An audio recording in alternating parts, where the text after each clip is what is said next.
बिस्मिल्लाहिर्रहमानिर्रहीम। ख़वातीनो हज़रात, दुनिया का सबसे मुश्किल काम एक माजूर लड़की से शादी करना भी है। हम लोगों की बेटियों में तरह तरह के नुक्स निकालते हैं। एक माजूर लड़की से शादी करने वाले के साथ अल्लाह का क्या मोजज़ा हुआ। इस वीडियो ने पूरी अरब दुनिया को रुला दिया। अल्लाह ताला ने दुनिया को बता दिया, जो मेरी रज़ा पर राज़ी रहता है मैं अपने खजानों के मुंह उसके लिए खोल देता हूँ, फिर उसे वहां से नवाजता हूँ जहां से उसका वहमो गमान भी नहीं होता। ख़वातीनो हज़रात, मदीना के सहन में एक बूढ़ी औरत रो रो कर कह रही थी, या अल्लाह तेरा शुक्र है, तूने मेरे बेटे की कुर्बानी को कबूल कर लिया। पास ही 22 साल का नौजवान उसके आंसुओं को साफ कर रहा था। एक औरत ने उससे जाकर पूछा, बहन, अल्लाह ने आपके बेटे की कौन सी कुर्बानी कबूल की? पहले तो वो बूढ़ी औरत कहने लगी, ये मेरा और अल्लाह का मामला है।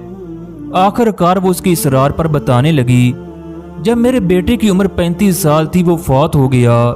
लोगों ने देखा उसके कंधे से नूर निकल रहा था। गांव के तमाम लोग इकट्ठे होकर मेरे पास आए, कहने लगे, तुम्हारे बेटे के कंधे से नूर निकल रहा है।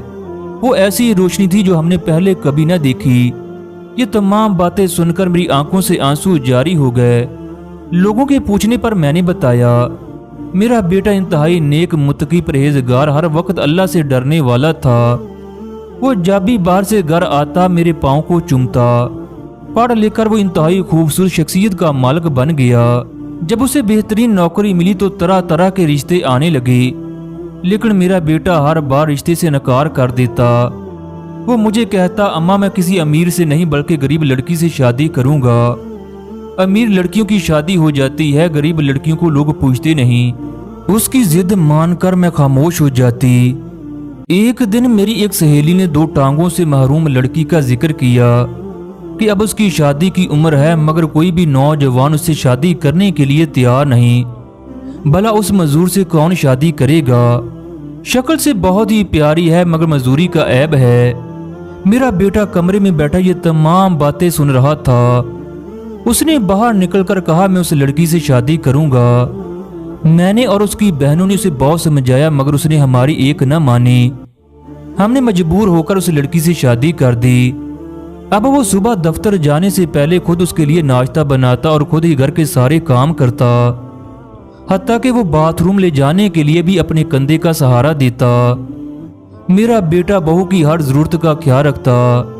मेरे बेटे ने मेरी बहू को दुनिया की वो हर खुशी दी। उसके रिश्तेदारों ने उसे ताने दिए, मगर उसने ये ताने भी बर्दाश्त किए।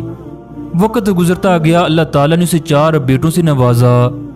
एक दिन वो दफ्तर से वापस आ रहा था, गाड़ी का एक्सीडेंट हुआ, वो भी दोनों टांगों से माजूर हो गया। मेरे पोते 9-10 साल के थे। इन्होंने दिलो जान से अपने वालिदैन की खिदमत की। ये भी मेरा पोता है जो मेरे आंसू साफ कर रहा है। मेरे पोतों ने रिश्तों की इज्जत करना मेरे बेटे से सीखा। आज ये मेरी इस तरह खिदमत करते हैं कि मैं लफ्जों में बयान नहीं कर सकती। मेरे बेटे की टांगों में पीप पड़ गई, वो इस दुनिया से रुखसत हो गया। जब मैंने गांव वालों को सारा वाकया सुनाया तो तमाम के तमाम लोगों की आंखों में आंसू आ गए। फिर वो इस औरत को कहने लगी, मेरे चारों के चारों पोते कुरान के हाफिज हैं। ख़वातीनो हज़रात, उन लड़कियों के दिलों का हाल तो रब ही जानता है, या वो खुद जानती हैं, जिन्हें कमज़ोर, सांवली या छोटे कादे जैसे नुक्स निकालकर माशरे में ठकराया जाता है। शादी हमेशा अल्लाह की रज़ा के लिए करो, फिर देखो अल्लाह तुम्हारी किस्मत को कैसे बदलता है।